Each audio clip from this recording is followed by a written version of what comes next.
So as speech and language therapists, we both are, let us assure you that even a 5-year-old who is pre-literate understands the most basic concepts of grammar, understands most of the concepts that kids need to learn in grammar, even by that age. And we can harness children's oral language knowledge to help them learn grammar as it's applied to written language as they read and write. Let's just like recap that, because we're not saying a 5-year-old understands more grammar than, you know, a 20-year-old or whatever, but in their verbal system, they have already mastered the grammar concepts that we need. So how can we harness that for their literacy? Right. We actually work to show them what they know and how they can apply it.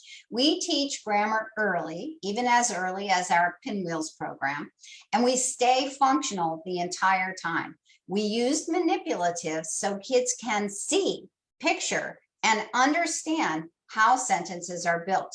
Okay, so this student is working on Zoom with me. So you see my screen with the document camera there, and her head is down as she is writing what you see here on the screen.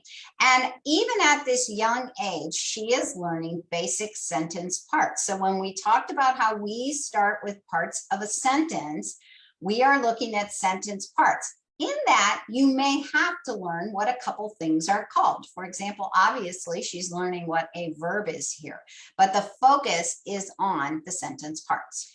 This is an example of an elementary grade student who is working from a picture book, and lots of picture books have very complicated grammar, and this student is analyzing how this sentence is organized using the grammar books or with compound sentence parts. This was a sentence that the student was having to analyze from a very complicated piece of text, and she is figuring out what's really going on in this sentence and what is really the subject as opposed to all the details in that sentence. And that can be difficult for some of our kids.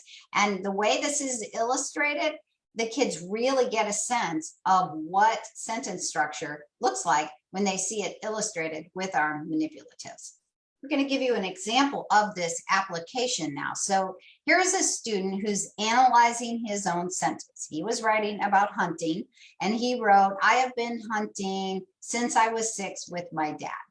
So using some of the marking strategies we teach in our grammar class, our grammar and mechanics class, and using basically grammar bugs, only he had used the manipulatives another number of times, and now he just drew out his sentence using bug parts. He spontaneously realized that his prepositional phrase, "with my dad," actually was modifying his hunting, not his age of 6 years old. And he spontaneously realized, oh, I actually need to move that. And you see some of our arrows and marking as we discussed this process. And then the student rewrote the sentence, putting the modifying prepositional phrase in the correct place.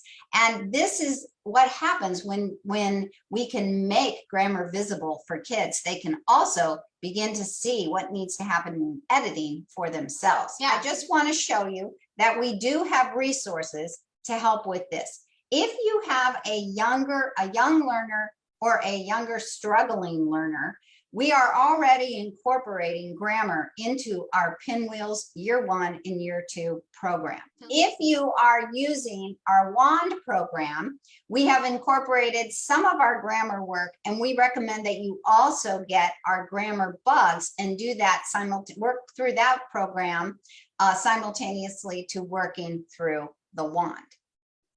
And if you have an older learner, both those who struggle and those who don't, because every student out there needs to master a certain level of grammar for using the proper mechanics and to be able to edit their own writing.